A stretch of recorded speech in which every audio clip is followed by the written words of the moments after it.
장항준의 어수선한 영화 이야기.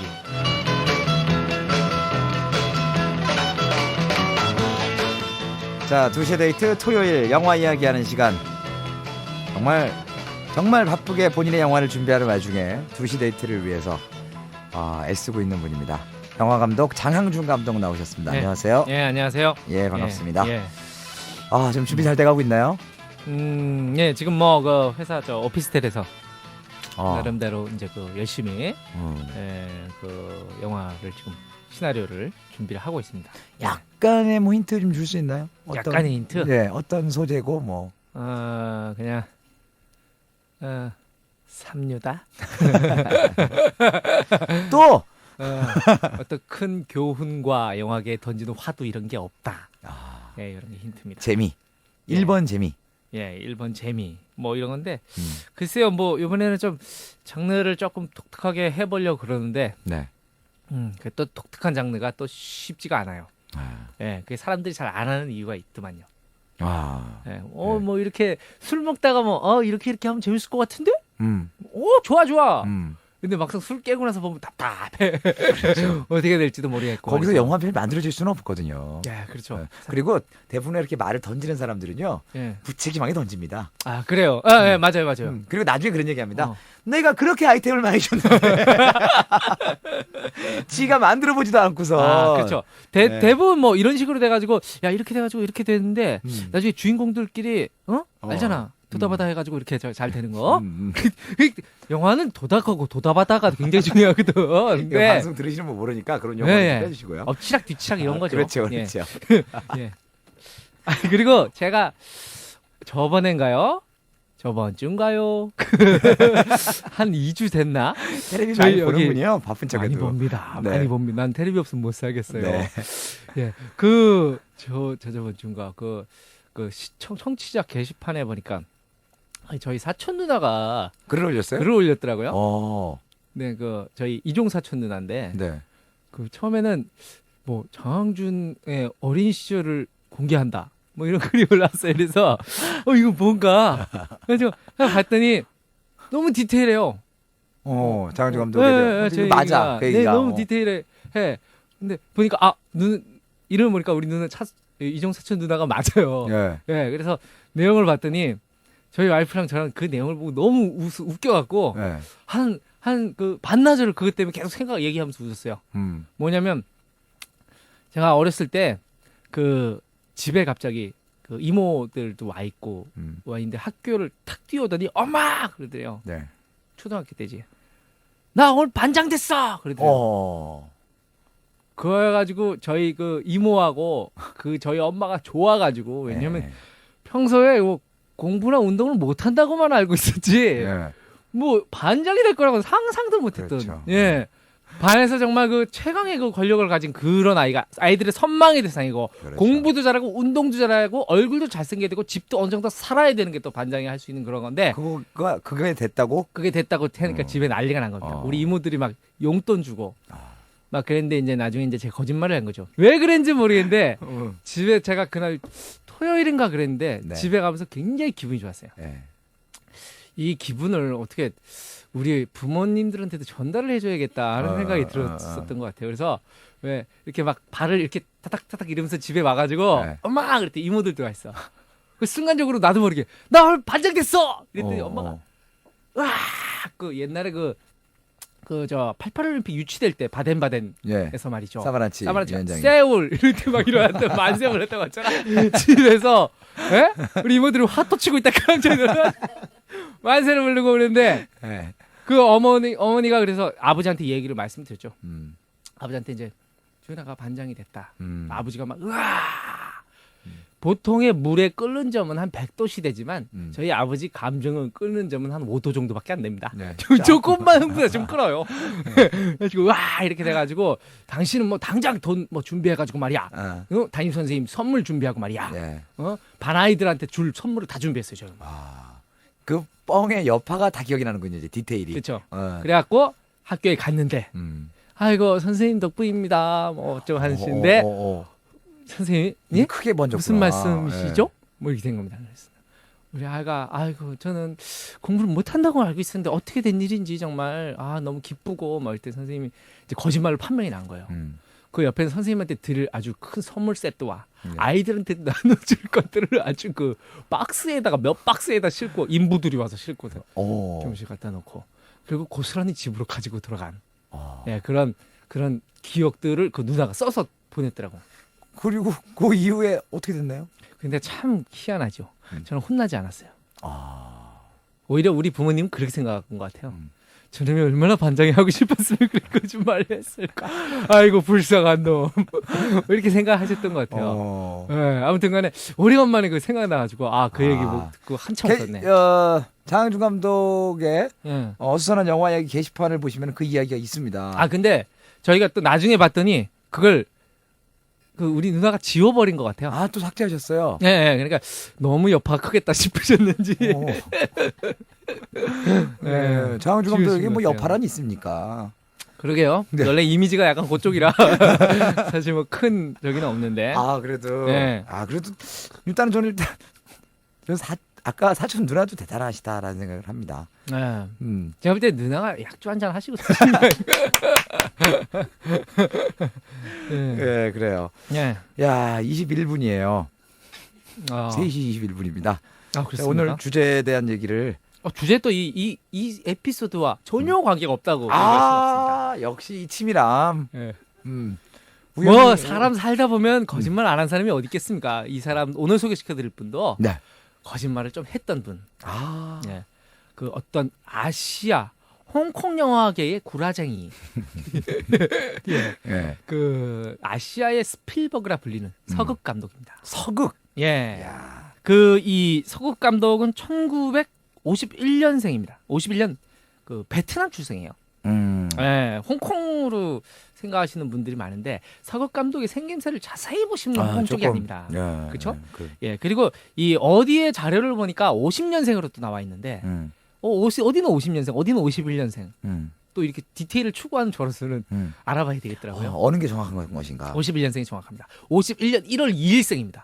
빠른 5일이에요. 그래서 50년생인 학교 같이 다녔구나. 50들하고 학교 같이 다녔던 것 같아요. 그러면 동창들이 그렇죠. 50이니까 반갑다 친구야 이런데 나오는 친구들은 다 50이고 네. 허석 혼자만 5일. 그렇죠. 이 아시겠지만은 이 베트남 역사 이제 그 베트남 전쟁이 이루어져가지고 이 북베트남이 이제 남쪽이 이제 완전히 사이공이 함락되고 그때 이제 그 사이공이 함락되기 직전에 빠져나왔다 그래요. 예, 직전에 빠져나와가지고 13살 되던 해 홍콩으로 이주를 하게 됩니다. 예. 그러나 참 이게 보시면 말이죠. 이 클린트 이스트우드와 마찬가지로 어린 시절의 기록은 없습니다. 예, 홍콩에 13살 때 이주했다. 예, 그 사이의 기록은 없어요. 13살. 사실 서극도 별로 언급하지 않았던 걸 수도 있겠네요, 감독도. 예. 그 얘기를 했다면 있겠죠, 어디 기사가. 뭐가. 글쎄요, 뭐 그 어린 시절에 전쟁의 참상에 대해서 많이 봤다. 뭐 이런 얘기인데 사실 우리가 알고 싶은 얘기는 그런 얘기가 아니지 않습니까? 예, 누구랑 친했고 학교 다닐 때는 어떤 공부를 잘했나? 혹은 뭐 서질이 있는 게 뭐였나? 부모님은 어떤 분이었나? 그리고 뭐 예를 들면 말이죠, 반장을 해봤나? 중요하죠. 예, 뭐 그런 건데 그런 기록들은 없고요. 다만 이제 13살 때부터 이 홍콩에 이주한 13살 때부터 그 8mm 카메라로 영화를 찍기 시작했다. 한편으로 생각해 봅니다. 이 베트남을 탈출해서 말이죠. 홍콩으로 안 가고 다른 나라로 갔으면 그 나라 영화가 상당히 또 발전을 했을 텐데 라는 생각을 해봅니다. 그리고 이 13살 때 홍콩에 이주해서 8mm 카메라로 어린 아이가 영화를 찍었다. 살았다는 겁니다. 예. 추측해 볼 수 있죠. 이 자료가 없으니까 순전히 추측으로 진행을 하게 됩니다. 네. 사실 근거를 해도 장항준 감독 얘기하면 다 추측 같습니다. 그렇죠. 게스. 이 사이공을 탈출했다는 것부터가 말이죠. 어떤 좀 월남에서 좀 약간 부르주아 출신의 어떤 예? 그러니까 공산화될 때 이익을 받을 수 없는. 부르주아 출신의 어떤 그런 게 아니었나 싶습니다. 그리고 영화 카메라도 다르고. 그래서 어렸을 때부터 13살 때부터 이제 8mm 카메라를 갖고 놀면서 실험 영화들을 많이 찍고 했다 그래요. 우리 13살 때를 생각해 보면은 6학년 때입니다. 13살 때 8mm 카메라보다는 저는 8D를 많이 갖고 놀았습니다. 예, 잡아서 팔이 내 친구야. 예, 항상 뭐 가만히 할 일이 없죠. 왜냐면 그 뭐 집에 들어와서 할 일이 뚜렷하게 없을 때는 항상 저번에 보니까 저 깜짝 놀랐어요. 스펀지에 나온 거 보고 네. 테이프 각으로 팔이 잡는 테이프 각으로 항상 파리를 잡아서 그 파리를 테이프 각에 넣어서 냉동실에 또 냉동시켰다가 이틀 후에 또 해동을 시켜보고. 네. 그래서 제가 그리고 뭐 이제 뭐 날개에 팔 다리 다 떼버린 건 아주 뭐 그 기본적인 거고요. 그런 어떤 잔인한 실험들 그리고 해동을 한 다음에 파리가 다시 날아가는 거 아십니까? 아, 그게 스펀지에 나왔나요? 꽝꽝 얼린다. 아니 제가 해봤어요. 아, 본인이. 혹시 이게 학계에 안 밝혀졌다면 지금이라도 밝히고 싶습니다. 이틀 사흘 냉동실에 꽝꽝 얼린 팔이 꺼내 놓으면 해동이 되면 날아갑니다. 다시. 확실한가요? 확실합니다. 오.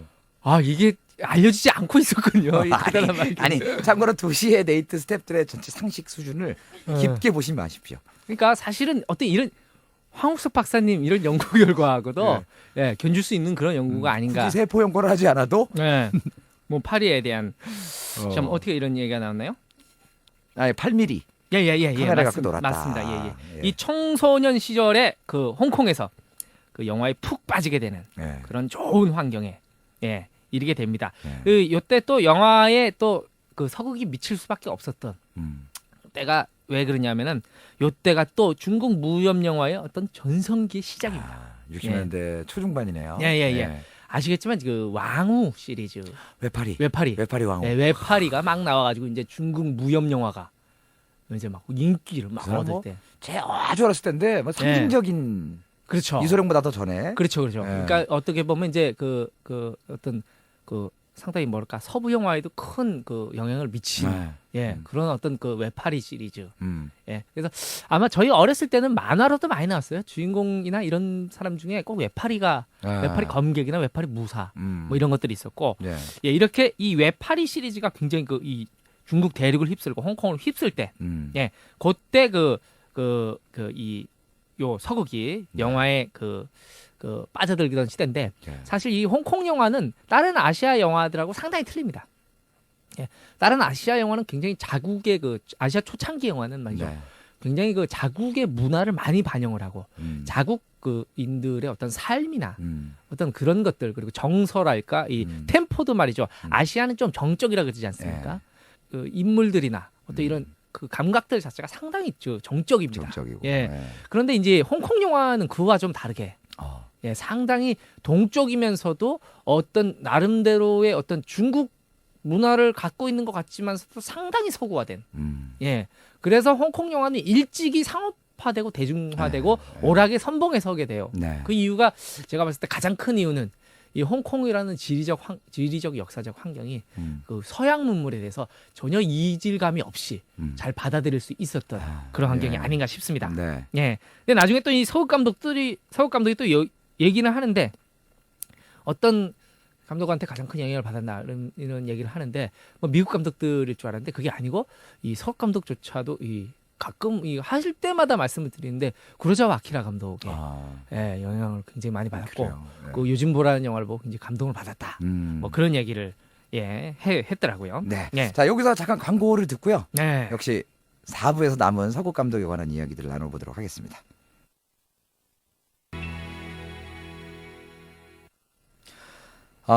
영화 영웅본색 OST 가운데서 분향 미래일장 장국영의 목소리였습니다. 이 영화에서 서극 감독이 기획 제작 그렇습니다. 했네요. 돈 많이 벌었겠네요. 그리고 뭐 근데 이게 뭐 이렇게 지분을 가진 제작자가 뭐 한 명이 아니고 뭐 그런 게 아닐까 싶어요. 왜냐하면 그 영화사가 아마 골든하베스트였을 텐데 서극 감독이 골든하베스트 저기는 아니었거든요. 처음에 아이디어 내고 그리고 뭐 카메오로도 나오죠. 서극 감독. 그런 죄송하지만 어디까지 했었나요, 제가? 그래가지고 이제 저도 까먹었네요. 광고 듣고.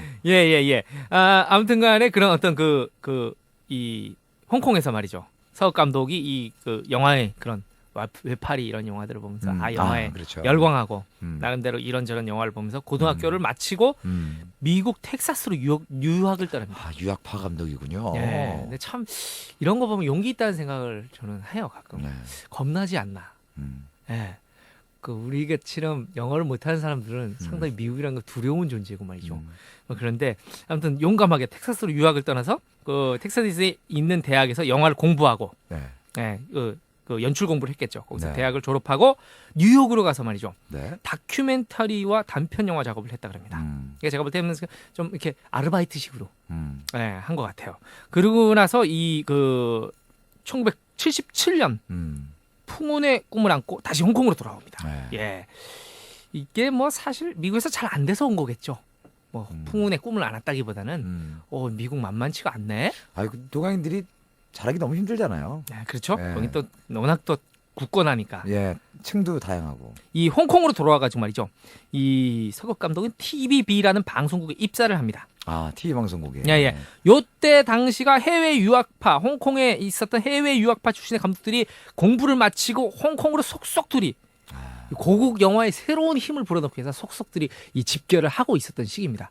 그 중에 한 명이 서극 감독이죠. 예, 이게 그 나라 때마다 요런 때가 있어요. 그 약간 일본 축구의 예. 중기 때하고 비슷하네요. 저 브라질 유학을 갔다가 갔다 온 오고 애들이 그 와서 선수들이 커서 예, 국가대표를 이뤘을 때? 나까다 나까무라 뭐 이런 그렇죠. 나씨들이 막 와가지고 할 때가 있어요. 맞아요. 우리나라도 한때 그 말이죠. 그 해외 유학파 출신들이 갑자기 우리나라로 확 몰려 들어와가지고 우리나라 또 영화계에 신선한 또 바람을 부어놓은 적이 있었는데 네. 이 홍콩의 이 해외 유학파 출신들은 사실 우리나라 영화에 끼친 영향보다 훨씬 더 크게 그 홍콩에다 새로운 힘을 불어넣습니다. 네. 왜냐면 이 전에 홍콩 영화계라는 게 말이죠. 쿵우 영화에서 벗어나지 못해요. 아, 계속 쿵우. 예, 그러면 홍콩 하면 쿵우, 쿵우 하면 홍콩, 뭐 이렇게 돼 있는데 그러다가 조금 이런 쿵우는 어때? 저런 쿵우는 어때? 그러나 항상 쿵우만 생각을 하는 거야. 네. 뭐 영화- 멜로디 있을 수 있고. 그렇죠. 뭐. 영화라는 게 뭐 여러 가지 장르가 있을 수 네. 있는데 워낙 또 쿵우 영화가 그 어떤 장사가 되니까 또 그랬던 건데 아무튼간에 이 서극 감독하고 이 서극 감독이 이 TVB라는 방송에 입사를 해가지고 요 해외 유학파 출신들하고 또 뭉칩니다. 네. 방송국 안에서 여러 동료들을 만났는데 요때 만났던 이제 동료 감독들이 이명동, 광금붕, 허한화 이런 감독들입니다. 한 명도 모르겠습니다. 저는. 아 그렇습니까? 홍콩 감독은 잘 몰라가지고. 오호 허한화 이런 감독들. 허한화는? 예. 그 나름대로 그 홍콩 예술 감독으로 유명한 감독이고 예. 광금붕 감독 이 사람 꽤 유명한데 지금 뭘 했는지 정확히 생각이 안 나요. 저도. 예. 아무튼간에 찾아보시면 이 사람 굉장히 유명한 영화들을 많이 네. 만들었던 사람들이에요. 이 네. 사람들이. 이 사람들이 그야말로 그거죠. 홍콩 뉴웨이브의 주역이 되는 사람들입니다. 예. 홍콩의 새로운 물결. 이 사람들로 인해서 홍콩 영화가 아시아 그리고 전 세계에서 경쟁력을 갖기 시작하고요. 홍콩이 영화가 홍콩의 국책 사업으로 예, 완전히 자리 잡게 되는 사람들이 바로 이 사람들입니다. 네. 예. 그러니까 그러고 제가 무슨 얘기를 해야 되느냐 하면요. 네. 예. 그리고 이제 이 방송국 TVB에서 이 TV 단막극을 통해서 연출력을 키워나가기 시작합니다. 그러다가 1979년에 드디어 첫 장편 영화 데뷔작 접변이라는 작품을 연출을 합니다. 아, 접변. 이 접변이라는 건 이렇게 굉장히 그 기묘한 살인극, 네. 그런 좀 그 스릴러 영화였다 네. 그래요. 기묘한 네. 스릴러 영화인데 네. 어떤 이 작품에서 어떤 새로운 스타일과 테크닉으로 큰 주목을 네. 받았다 그럽니다. 이 영화를 굉장히 잘 만들었다는 얘기죠, 장편 영화를. 예. 그런데 사실 영화를 잘 못 만들면 큰 주목을 맞죠. 네. 주목을 받는 게 아니고. 예, 주목을. 그렇습니다. 예. 예, 주목을 받게 되는데 이 이 서극 감독은 첫 데뷔 영화에서 큰 주목을 받게 됩니다. 예. 그리고 80년에 지옥 무문. 지옥 무문. 드디어 지옥에는 우리 왠지 귀에 익은 홍콩 영화 감독들 제목들이 나오네요. 예, 그렇습니다. 이게 뭐 우리가 들은 건지 아니면 그 비슷비슷하죠. 네 글자로 워낙 좀 많이 만드셔가지고 예. 이분들이 예. 지옥에는 문이 없다 뭐 이런 뜻이 아닐까. 지옥 무문. 그럴 것 같습니다. 예. 그리고 제1 유형 위험. 예. 예. 요 작품은 뭔지 잘 모르겠는데 81년도 잘 아시는 상이 있고요. 대만 금마장상. 예, 최우수 감독상을 탔다 그런다. 네. 예, 그래서 옛날에 이 홍콩 영화나 이 대만 쪽 영화들이 워낙 인기가 있었기 때문에 네. 그 영화 홍보를 할 때 네. 금마장상 3개 부분 수상 아, 맞아요. 이런 사람들이 그거 저희 보고 고등학교 때 막 극장에 걸릴 때도 예. 대만에서 분수상을 받았느냐가 막 예. 아카데미처럼 그거 오스카처럼. 보고서 이제 네. 사람들이 재밌겠다 싶어갖고 맞아요, 맞아요. 극장에 가고 네. 막 이랬었는데 아무튼 이 금마장상을 이제 탔고요. 네. 이 감독 연출력을 인정받은 거죠. 그리고 근데 이 금마장상을 대만에서는 탔는데 홍콩에서는 너무 폭력적이고 아, 너무 좀 정치적으로 굉장히 위험했다 그래요. 예. 무정부주의적이었다 그러는데 그래서 검열을 심하게 당하고 흥행에서도 참패를 했었다 그럽니다. 예, 그리고 또 이제 귀마지다성. 네. 이거 뭐 귀 들어가면 보니까 약간 그 귀신 나오는 영화였던 것 같긴 한데 예.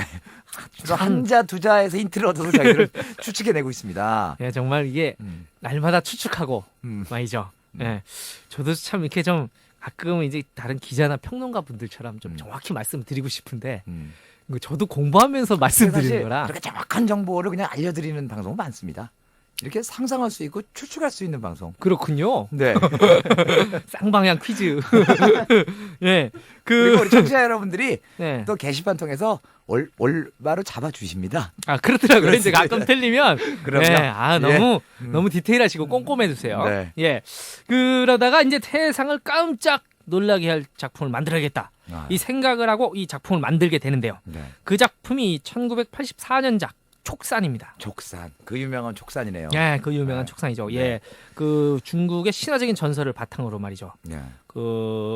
쓰여진 무협지. 1930년대에 쓰여진 무협지 촉산 검협전이라는 네. 무협지를 원작으로 한 판타지 SF 액션 영화라고 하는데요. 산을 옮기고 하늘을 나르고 네. 천지개벽을 일으키는 신선과 마왕의 이야기를 영상화했다. 그런데 이런 거 참 영상화하기 어렵습니다. 예? 이런 것들을 보면 참 중국인들이 어떻게 보면 굉장히 스케일이 크다고 하지만 네. 또 그 과장도 굉장히 심한. 그렇죠. 예? 무협지 보면 그게 다 과장이죠. 예, 그렇습니다. 근데 저는 이게 무협지를 잘 모르는데 저희 와이프는 참 무협지를 많이 봤더라고요. 진짜 무협지 이렇게 쌓여 있는 거 봤습니다. 예, 집에 가서. 지금도 무협지를 즐겨 봅니다. 예. 그리고 고등학교 때도 저희 와이프는 그 남들이 하이틴 로맨스를 볼 때 예, 제 와이프는 그 무협지를 보다 학교에서 걸리고 여고생이 예. 그리고 그 습작품들을 적어놓은 걸 아직 노트에 있더라고요 집에. 예. 예, 여고 시절에 막 오후 뭐 뭐야? 무슨 일파 광풍회 뭐 여고생이 그런 거. 여고생이 사이코지요. 보통 예. 리리 이런 만화 주인공 그리고 막 이래야 되는데 예, 예. 라라. 예, 그래야 되는데 무협지를 쓰고 말이죠. 막 그런데 아무튼간에 이런 어떤 촉산. 요 촉산. 아무튼간에 이 영화의 시각 효과를 위해서 미국의 조지 루카스 시각 효과 팀이 또 와서 같이 작업을 했다 그럽니다. 그러니까 상당히 큰 스케일의 작품이죠. 네. 예, 이 영화는 결국 발표가 되고 전 세계를 놀라게 합니다. 촉산. 예, 그렇습니다. 그러나 말이죠. 너무나 뜻밖에도 홍콩에서는 참패를 기록합니다. 그래요. 예. 하지만 말이죠. 이 작품은 그 홍콩 그 영화에 그 이후의 홍콩 영화에 절대적인 영향을 끼칩니다. 예. 이 특수 효과에 있어서 홍콩 영화가 지금 세계적인 수준 아닙니까? 그 무슨 뭐랄까 원화평 이런 원화평. 사람들, 예, 그런 뭐 무술 감독들이나 이런 중국의 이제 그 수많은 특수 효과나 이런 무술 팀들은 지금 헐리우드에서도 다 데려다가 진출했죠? 모셔가지고 쓰고 있는 맞아요. 상황이니까 예, 이런 것들이 결국 이 서욱 감독의 영향을 크게 받았고 결국 이 작품으로 인해서 나중에 우리가 보게 되는 촌녀유혼이라든지 말이죠. 그렇죠. 동방불패. 그 부입니까? 불패가? 저도 왜 발음이 이렇게 나왔는지 모르겠습니다. 동방불패. 동방불패. 예. 동방불패가 나오게 되는 어떤 그런 네. 그 시초가 되는 네. 작품이라고 볼 수가 있겠습니다. 네. 예. 그리고 말이죠. 이 촉산의 실패에 또 이 굉장히 사실 의기소침해하지 않았겠습니까? 그만큼 또 돈을 많이 들였고 의욕적으로 한 작품인데 말이죠. 네. 해외에서는 야 새롭다, 잘 만들었다, 뭐 이런데 뉴욕 그 타임즈 뭐 이런 데서는 그 뭐랄까요 이 촉산에 대한 영화평을 새롭고 놀라운 작품이지만 재미없다. 재미는 없다. 예, 뭐 이런 식으로 평을 했을 정도로 그러니까 놀랍고 새롭다는 어떤 그 신선한 감을 불러일으키게 했지만은 그런 어떤 그 큰 그 영화적인 어떤 매력은 없었던 그런 네. 작품이 아닌가 싶어요. 그렇지만 이 촉산의 실패에 크게 좌절하지 않고 말이죠. 아내와 함께 영화사를 차립니다. 야, 실패하고 영화사 차리네요. 이런 스타일들이 있습니다. 밟아도 일어서는 스타일들. 예? 보통 감독들 한 번 실패하면 막 술 먹고 어떻게 영화사를 차립니까? 술 많이 먹고 어떻게 하면 어떻게 날로 먹는 작품 하나 없나? 빨리 연출 하나 해서 빚 갚아야 되는데 뭐 이런 생각. 시나리오 괜찮은 거 있으면 저 좀 갖다 주세요. 네, 막 이러는데 서욱 감독은 영화사를 차립니다. 인생 뭐 있어? 이러면서 영화 차립니다. 오히려 그런 오기가 필요한 거예요. 글쎄요. 못 봐서 모르겠지만 아마 뭐 서욱 감독도 뭐 술 먹고 중앙선이 눕고 이랬는지 모르죠. 그러나 후를 털고 아내와 함께 이 아내인 시남생과 함께 영화사를 차립니다. 네. 영화사를 차리는데 이 영화사 이름이 전영 공작소. 전용 공작소. 예, 예, 이런 요런- 들은 적이 있는 것 같아요. 예. 영화 자체입니다. 그리고 이 회사에서 만든 영화가 바로 최가박당 3입니다. 야, 그 추억의 최가박당이 이렇게 나오는 거구나. 최가박당 시리즈. 대머리 형사. 예, 최가박당 시리즈는 당시 진짜 그 엄청난 인기였죠. 우리나라에서도 정말 이렇게 막 최가박당 하도 그래가지고 그 동시상영관에서도 말이죠. 한참 지난 다음에 또 하고, 예, 맞아요. 예, 또 하고 그러면서도 봤으면서도 또 보는 맞아요. 코미디 영화가 맞아요. 바로 이 최가박당이었습니다. 이 최가박당 3를 만들어가지고 3천만 홍콩 달러를 벌어들이는 엄청난 성공을 이룬다 그럽니다. 네. 야, 그러니까 승부가 모험이 그 통한 거죠. 그렇죠. 예. 이 최가박당이 그 뭐라 그러죠? 이렇게 007 미국의 007 시리즈를 보고 재밌게 한번 뒤집는 영화를 만들어 봐야겠다. 네. 뭐 이런 발상에서 시작된 영화라는데 이 영화가 뜻밖의 엄청난 흥행 성공을 기록합니다. 그리고 이제 그 이 회사를 만든 다음에 제작사로서도 엄청나게 활약을 펼치는데 말이죠. 그 중에서도 이렇게 특별히 주목할 만한 영화가 바로 이 영웅본색입니다. 첫 번째. 야, 영웅본색은 원래 그 오우상 감독의 네. 작품인데 이 작품은 깐느 그 오프닝 초대작이에요. 네. 예, 오프닝 초대작. 이거 뭐 잘 아시겠지만 그 윤준 씨와 저와 이 저희 세대의 이 고등학교 시절, 그렇죠. 예, 이때 뭐 엄청난 그 청소년들의 마음을 흔들어 놨던 그렇습니다. 뭐 성냥개비 다물고 다니고. 그렇습니다. 그리고 뭐 담배 안 피는 애들도 성냥 갖고 다니다가 무지 맞고요. 그리고 너 담배 폈지. 뭐 이런. 고3 때 하여튼 나가면 그 코트를 입었어요. 그렇게. 저도 남대문 새벽시장에 가서 예. 코트를 사서 예. 입고 다녔는데 말이죠. 이 코트가 너무 깁니다. 음. 그래서 바닥에 끌려가지고 말이죠. 예. 겨울에 음. 집에 오면은 밑에가 이렇게 소금으로 쩔어 있어 바닥이. 예, 그랬던 기억이 나고요. 그리고 그 나중에 비디오 테이프로 또 그 불법 복제를 해가지고 했고 거의 뭐 씬들을 외울 정도로. 그런데 그렇죠. 이 사법 감독이 이 그 영웅본색이라는 작품에서 원래는 그 영웅본색의 이 소마 그 저기 뭐지요? 주윤발 씨가 주윤발 씨가 그 맡았던 역할에 원래 역을 그 저기 누구죠? 양미경 씨인가요? 양미경 씨요? 아, 양자경 씨군요. 양미경 씨는 대장금의 양미경 씨죠. 양자경. 그런 어떤 여성 캐릭터에게 맡기려고 여성 활극처럼 그렇게 하려고 생각을 했었던 작품이라 그럽니다. 그런데 이제 제 작품이 진행되는 와중에 이제 결국 이제 그런 주윤발 씨가 맡게 됐고 그리고 대단했죠 주윤발. 이 사업 감독이 이걸 기획하면서 결국 이제 자기의 어떤 절친한 인생의 친구이자 동료인 그 필생의 동반자라고 얘기할 수 있는 오우상 감독을 끌어들여요. 그래서 이 영웅본색을 만들게 되죠. 예, 오늘은 여기까지인데. 야, 다음 주에는 이제 영웅본색의 어떤 그런 성공과 그리고 어떤 천녀유혼, 팡비퐁, 예, 퐁퐁 얘기가 아닙니다. 팡비홍, 팡비홍 그리고 많은 이 서극의 또 작품들 그리고 또 상하이 블루스라는 작품도 상당히 우리나라에서 또 유명했던 작품인데 후반기로 가는군요. 예, 그리고 뭐 최근에 들어온 어떤 칠검 이런 데까지 해서 이제 그 서극의 어떤 주로 이제 그 필모그래피 영화의 그런 얘기들을 해드릴까 합니다. 네. 자, 광고 듣고 올게요. 2시의 데이트 오늘 장항준 감독과 함께했던 어수선한 영화 이야기 서극 감독에 관한 이야기 나눠봤습니다. 네. 야, 다음 주에 또 다음 기대되네요. 주에는 정말 파란만장해집니다. 파란만장해지고 말이죠. 이 다음 주에부터 말씀드린 영화들이 전부 다 우리 한국 동시상영관을 통해서 우리나라 사람들한테 굉장히 인식이 많이 됐던 그리고 사실 홍콩 영화 좀 억울한 측면이 있습니다. 그 전성기에 말이죠. 영화들은 대부분 한국에 들어가서 그 동시상영관에서 돈을 벌어 극장업자 한국 극장업자들이 돈을 벌지 실제로 홍콩 제작자들이 큰 돈을 번 건 아니죠. 예. 그리고 어떤 언젠가 한국 영화사를 누군가 어떤 분이 정리를 해주신단 말이죠. 이 유학파의 홍콩 뉴웨이브도 있지만 한국 동시상영 세대의 뉴웨이브도 있었다고 저는 말씀드리고 싶어요. 예, 거기서 많은 영화들을 우리가 봤어요. 그렇죠. 쌌기 때문에 쌌고 그리고 미성년자 관람 불가인 영화도 동시상영관은 들어갈 수가 있어서 볼 수 있었기 때문에 아주 많은 영화들을 그리고 대부분 2편, 3편씩이었기 때문에 섬세할 때 그 감독들이 볼 수 있었다라는 거죠. 그렇죠. 우리가 많은 영화를 접할 수 있었습니다. 예. 그래요. 자, 다음 주에 여러 가지 이야기를 기대할게요. 감사합니다. 감사합니다.